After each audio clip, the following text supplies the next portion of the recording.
বিগত কয়েকদিন ধরে এটা মানে চলছে 8ই অগস্ট থেকে। সেই 8ই অগস্ট থেকে মিছিল, এখন আজকে 19 তারিখ, মানে 11 দিন হয়ে গেল এই আন্দোলন চলছে। আর সত্যি আমি আমার হোয়াটসঅ্যাপ বা ফেসবুক বা ইনস্টাগ্রাম যেখানেই স্ট্যাটাস আমি দেখছি বা ইউটিউবের ভিডিও সব জায়গায় দেখছি যে একটাই কথা, জাস্টিস ফর আরজি কর।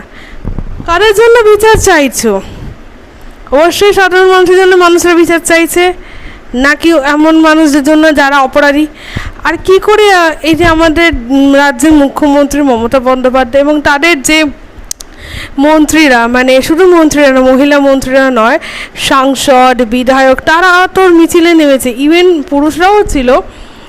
বলে কি করে এই কথাটা, নির্যাতিতার ফাঁসি চাই, নির্যাতিতার ফাঁসি চাই। কেন? নির্যাতিতা যে পৃথিবী ছেড়ে চলে গেছেন, যার সাথে অন্যায় হয়েছে তার ফাঁসি না চেয়ে বরঞ্চ বলুন যে অপরাধীদের শাস্তি চায়, তা নয়, ধর্ষিতার বিচার চাই, সেটা না বলে কি বলছেন, নির্যাতিতার ফাঁসি চাই। কি করে আপনারা, মানে আপনি মুখ্যমন্ত্রী না অন্য কিছু? সত্যি করে বলুন তো, এইদিকে মুখ্যমন্ত্রী বলেন না, পুলিশ মন্ত্রী, স্বাস্থ্যমন্ত্রী, মানে কতগুলো দপ্তর সামলাচ্ছেন। তারপরেও আপনাকে সবাই চেয়েছিল বাংলার গর্ব বলে না, বাংলার মেয়ে হিসেবে চেয়েছিল, কিন্তু আপনি সেই বাংলার মেয়ে, বাংলার গর্ব কোনোটাই রাখতে পারলেন না। আপনি সেটাকেও ধুলোয় মিশিয়ে দিলেন, ধুলিস্যাৎ করে ছেড়ে দিলেন। মানে আপনি কি না করেছেন আপনি। মানে যখন মেয়েটার পরিবারকে বলেছেন, পুলিশদের বলেছেন যে এটা একটা আত্মহত্যা, তারপরে বলে না আত্মহত্যা নয়, এটা হচ্ছে অ্যাটেম্পট টু মার্ডার। তারপরে 3 ঘন্টা ধরে মেয়েটার পরিবারকে, মানে যাকে অভয়া বা তিলোত্তমা নামে পরিচিত, তার পরিবারকে তো ঢুকতেই দিলেন না, বরঞ্চ কী করলেন, সেই পরিবারকে 3 ঘন্টা 4 ঘন্টার পরে ঢুকতে দিলেন। কী করলেন না, প্রমাণ যতটা সম্ভব প্রমাণ লোপাট করে ফেলেন, ইনক্লুডিং যে সেমিনার হলের পাশের যে ঘরটা, ডাক্তারদের যে বিশ্রাম ঘর, সে ঘরটাকেও ভেঙে দিলেন।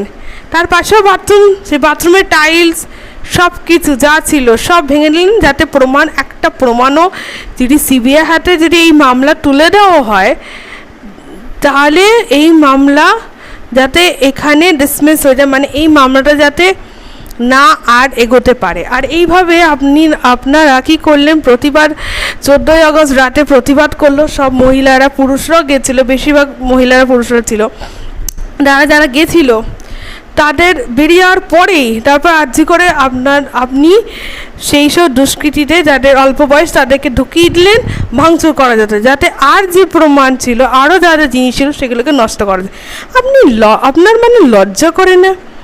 আপনি মুখ্যমন্ত্রী, একজন মহিলা মুখ্যমন্ত্রী, আপনি মানে কী না মানে কমেন্টস পাস করেছেন, যখন হাঁসখালি, কাটোয়া, পার্ক স্ট্রিট, কামদুনি, প্রত্যেকটা যখনই কোনো না কোনো ধর্ষণের মামলা, তখনই না তখন আপনি এক একটা মন্তব্য বলেছেন, যেগুলো মানুষ সত্যি ক্ষেপে রয়েছে। আর এখন তো বলবো আমি মানুষদের একটাই জিনিস, যে বিধানসভা 26 সালে আসছে, অন্তত দয়া করে ভেবেচিন্তে নির্বাচন করুন।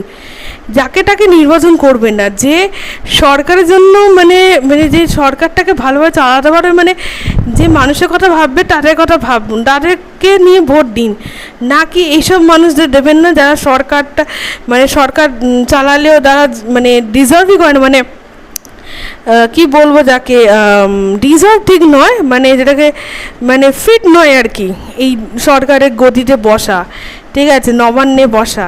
আমি তো বলবো সেই সব মানুষকে ঢোকানো উচিত যারা ডিজার্ভ করে, মানে যারা কি বলবো, ডিজার্ভ ফিট করে, ঠিক আছে, তাদেরকে গদিতে বসানো উচিত মুখ্যমন্ত্রীর। এই মোহাম্মদাকে রিজাইন করুন। যদি শুধু আন্দোলনটাকে সার্থক করতে হয়, বিচার পেতে চান, সবাই মিলে নবান্নে গিয়ে প্রতিবাদ করুন, নবান্নে যান, ভাঙচুর করুন, যাতে এনাকে শেখ হাসিনার যেমনি বাংলাদেশের প্রাক্তন প্রধানমন্ত্রী ছিলেন, তেমনি এনাকে প্রাক্তন মুখ্যমন্ত্রী করে ছাড়ুন, এনাকে গদি থেকে হাঁটান, এই রাজ্য থেকে হাঁটান, যাতে একটা রাজ্য সুস্থ রাজ্য পায়, মহিলারা বিচার পায়। আর অন্য কাউকে সরকার হিসেবে দায়িত্ব দিন। এসব মানুষদের মানে সত্যি লজ্জা থাকা উচিত। আর একটা কথা, যখনই দুজন, ওদের দলেরই দুজন, সুখেন্দু শেখর রায় যে কিনা রাজ্যসভার সাংসদ, আর এক হচ্ছে ডক্টর শান্তনু সেন, সে কিনা রাজ্যসভার সাংসদ প্লাস ছিলেন হচ্ছে তৃণমূলের মুখপাত্র, প্লাস তিনি ছিলেন কলকাতা পৌরসভার মুখ্য স্বাস্থ্যের যে আধিকারিক, তিনিও ছিলেন। তাকে সেই সব পদ থেকে অলরেডি দুটো পদ থেকে তো সরিয়ে দিলেন। তিনি কিনা যখন প্রতিবাদে মঞ্চে গেলেন, প্রতিবাদের কাছে যখন নিজের প্রতিবাদে ভাষা স্পষ্ট করলেন, নিজের অভিজ্ঞতা শেয়ার করলেন, তখনই তাকে সরিয়ে দিলেন। মানে আর ইভেন সুখেন্দুকে তারপরে তাকে সরিয়ে দেননি ঠিকই, কিন্তু তাকে কী করেছেন, তাকে লালবাজারের পুলিশদেরকে মানে পরামর্শ দিয়েছে, মানে অর্ডার দিয়েছেন যাতে সুখেন্দু শেখর রায় লালবাজার থানায় গিয়ে দেখা করে। ইভেন লকেট চট্টোপাধ্যায়কেও বলেছেন এই কথা। লকেট চট্টোপাধ্যায় যে কিনা একজন নেত্রী, বিজেপি নেত্রী, তাকেও ডেকেছেন না কিসের জন্য, না তিনি নাকি পোস্ট করেছেন এইসব যে মেয়েটার আর কি বিচার জন্য লড়াই করতো সবাই, সেই মেয়েটারও ছবি নাকি তিনিই ছড়িয়েছে। এটা কোনো মানে একার মানুষের কি সম্ভব? অন্য মানুষের সম্ভব হতে পারে না?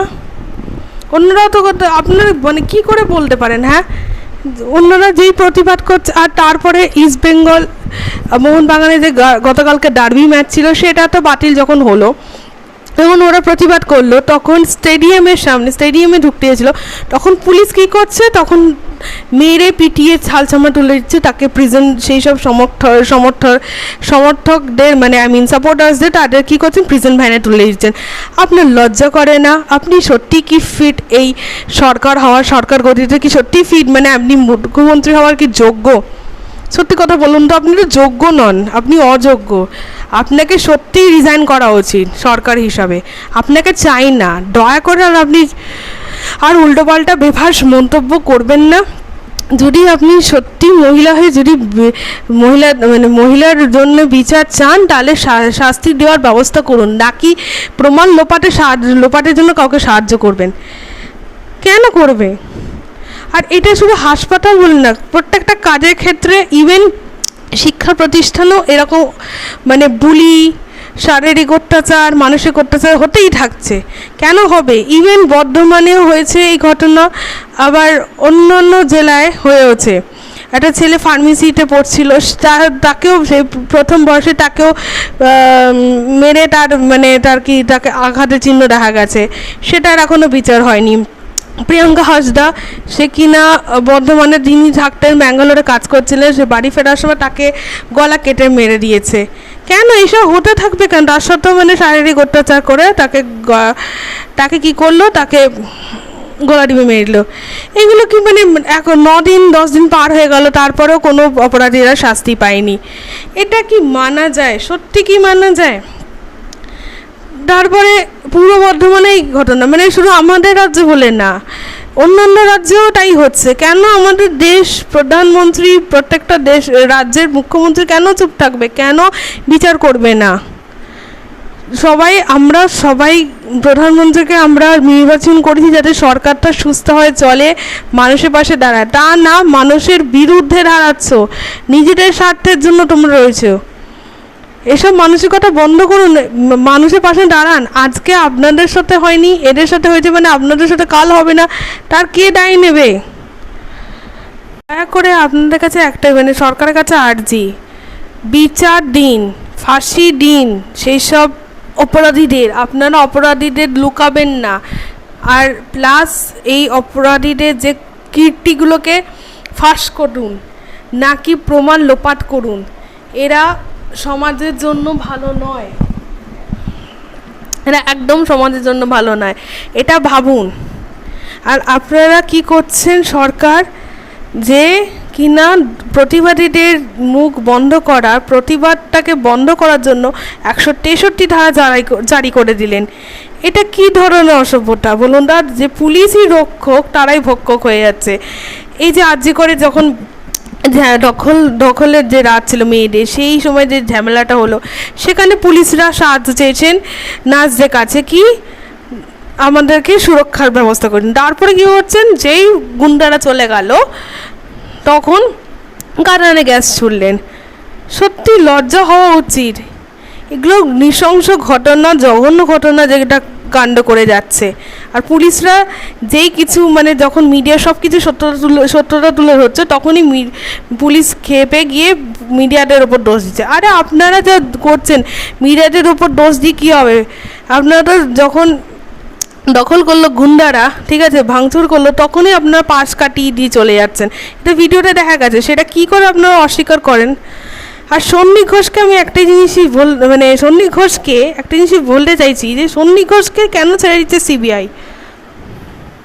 মানে সিবিআইকে বলা উচিত যে সন্নি ঘোষকে আপনারা আটক করুন, আপনারা হেফাজতে রাখুন, ওকে প্রশ্ন করুন বারবার, না কি আপনি ওকে ছেড়ে দেবেন। আপনারা কেন ছেড়ে দিচ্ছেন? ওনার তো প্রবণতা হতে পারে দেশ ছেড়ে পালানোর। আপনি ওনার দেখছেন, যে বুঝতে পারছেন যে ওনার বয়ানে অসঙ্গতি রয়েছে, অসঙ্গতির মানে মিথ্যে কথা বলছে, বয়ান দিচ্ছে, মিথ্যে বয়ান। তাহলে তাকে জেরা করুন, কড়াভাবে শক্তভাবে করুন, যাতে প্রমাণ যে লোপাট করেছে সেই প্রমাণ, যাই প্রমাণ সত্যিটা সত্যি সামনে একদিন বেরিয়ে আসুক। এই মেয়েটার বলে না, এরকম হাজার হাজার মেয়ে ছেলেদের সাথে এরকম অন্যায় হচ্ছে, সেইগুলো যাতে ধামাচাপা, সেই সব প্রমাণ যেন মানে সেই সব মামলা যেন ধামাচাপা না পড়ে, সেই প্রমাণ, সেই বিচারগুলো ব্যবস্থা নিক। আর আজকে যেটা গতকালকে যেটা ডিওয়াই চন্দ্রচূড়, সুপ্রিম কোর্টের মুখ্য বিচারক, তিনি এই মামলাটাকে বিশেষভাবে নাকি সামলাবেন।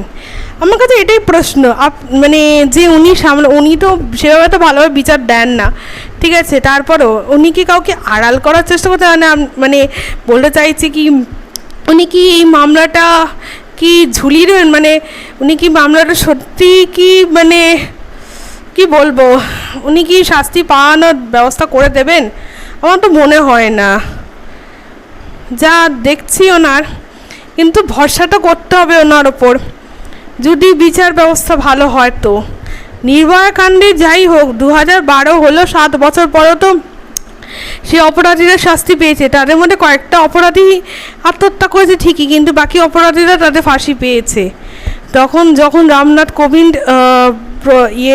রাষ্ট্রপতি হিসেবে ছিল সেই সময়। যাই হোক, কিন্তু আমি তো বলবো 12 হোক কি 24 হোক, যেই বছর হোক না কেন শারীরিক মানসিক অত্যাচার শুধু ছেলে বলে না, একটা মেয়ের ওপরেও হবে কেন? কোনো ছেলের ওপরে হোক বা মেয়ের ওপরে হোক, তারা কি অন্যায় করেছে? আর যারা যারা এই যে বলে না, সেই পুরুষগুলো মহিলাগুলো কিছু কিছু আছে, রাত্রির 9টার পর হোক বা সন্ধ্যে 6টার পর হোক কোনো মহিলা বাড়ি থেকে বেরোবে না। কারণ তাহলে পুরুষরা ছেলেরা কেন বাড়ি থেকে বেরোয়? ওদেরকেও শিক্ষা দিন, যদি মেয়েদেরকেও শিক্ষা দিতে পারেন তাহলে ছেলেদেরকেও শিক্ষা দিন, ওদেরকেও শেখান। যদি মেয়েদেরকে শেখাতে পারেন ভালো স্পর্শ খারাপ স্পর্শ, তাহলে ছেলেদেরকে কেন শেখাতে পারেন না? ছেলেদেরকেও শেখান। আর ছেলেদেরকে এমন মানুষ করুন যারা শুধু নিজেদের বোন বা দিদিকে রক্ষা করবে না, তারা অন্যের বোন অন্যের দিদিকেও রক্ষা করতে পারে, সেইটা শেখান। সেই সব না শিখিয়ে আপনারা কি মানে শাসন না করে আপনারা ভালোবাসা দিয়ে আদর দিয়ে আপনারা তাদেরকে এইভাবে মানুষ করছেন, যারা পরবর্তীকালে শুধু আপনাদের সাথে অন্যায় না, অন্য মেয়ে মহিলা ছেলে পুরুষদের সাথে অন্যায় করে বসছে। সত্যি লজ্জা লাগে সেই সব পরিবারদের, যারা মানে ছেলের অন্যায়কে ঢাকতে মিডিয়ার সামনে বলে আমার ছেলে ভালো, আমার ছেলে ভালো। আরে দেখুন আপনার ছেলে ভালো কি ভালো না। আগের বছরও তো এরকম দিনে ঘটনা ঘটেছিল স্বপ্নদ্বীপের সাথে, প্রথম বর্ষে পড়ুয়া, সে হস্টেলের বারান্দা থেকে ঝাঁপ দিয়ে পড়েছিল। সেখানে কি না কয়েকটা ছেলে যারা প্রাক্তনী, যারা হচ্ছে প্রেজেন্ট পড়ুয়া, আর যারা অলরেডি মানে মানে হবে মানে প্রাক্তন হতে যাবে, তারাও জড়িত ছিল। তাদের মারা বলছে একটাই কথা, যে আমার ছেলে নির্দোষ। আরে তোমার ছেলে তোমাদের সামনে কি খারাপ দেখাতে যাবে? একবার পড়তে গেছে মানে তারা বুঝতে পারছে, তাদের ধরন তারা অন্য রূপে চলে আসে, তারা ভালো ছেলে না, তারা খারাপ ছেলে পরিণত হয়। সেটা খোঁজ নাও, যে ছেলেরা কি করছে না করছে, তা খোঁজ না নিয়ে তোমরা ভরসা করছো যে ছেলেরা ভালো। আলটিমেটলি তো সেই ছেলেগুলোই তো অপরাধী হয়। মানে হাজার হাজার নিরীহ ছেলে মেয়েদের প্রাণ কেড়ে নিচ্ছে। এসব ছেলে মেয়েদের প্রাক্তন হওয়ার পরও কেন হস্টেলে তারা থাকবে? কেনই? তাদের কি তারা নিজেদের ব্যবস্থা তারা নিজেরা করে দিক না, তা না করে সেই সব প্রাক্তনীদের হস্টেলে রেখে দিচ্ছ, আর যারা প্রাক্তন হবে তাদের রেখে দিচ্ছ, তাদেরকে হস্টেল থেকে বের করার ব্যবস্থা করুক। যারা প্রেজেন্ট, যারা বর্তমান, তাদেরকে রাখার আদেশ দিক না, তাদেরকে না রেখে প্রাক্তন হবে এবং প্রাক্তন অলরেডি হয়ে গেছে তারা। এটাও তো ঠিক না, কর্তৃপক্ষকে দেখা উচিত। কিন্তু আমাদের রাজ্যে বলে না, অন্য রাজ্যেও এই জিনিসটা দেখা উচিত। যখন এসব ঘটনা ঘটে সেগুলো তো নজর রাখুন। কেন নজর রাখছেন না? ধামাচাপা দিচ্ছেন কেন? এরা মনে করে যাদের বেশি পয়সা তারা মনে করে যে তারাই রাজত্ব থাকবে, আর যাদের কম পয়সা বা মানে যাদের হয়তো পয়সা মোটামুটি আছে তাদেরই রাজত্ব চলবে না। কেন? সব এই প্রত্যেকটা শিক্ষা প্রতিষ্ঠান, প্রত্যেকটা কাজের ক্ষেত্র সবার জন্য, না কি শুধু ধনীদের জন্য না, গরিব মধ্যবিত্তদের জন্য, সেটাও ভাবনা চিন্তা রাখতে হবে। আর যারা বলেন না যে রাত্রিবেলা মেয়েরা বেরোতে নেই, আপনার সেই ব্যবস্থা করুন যাতে ছেলেরাও না বেরোয়।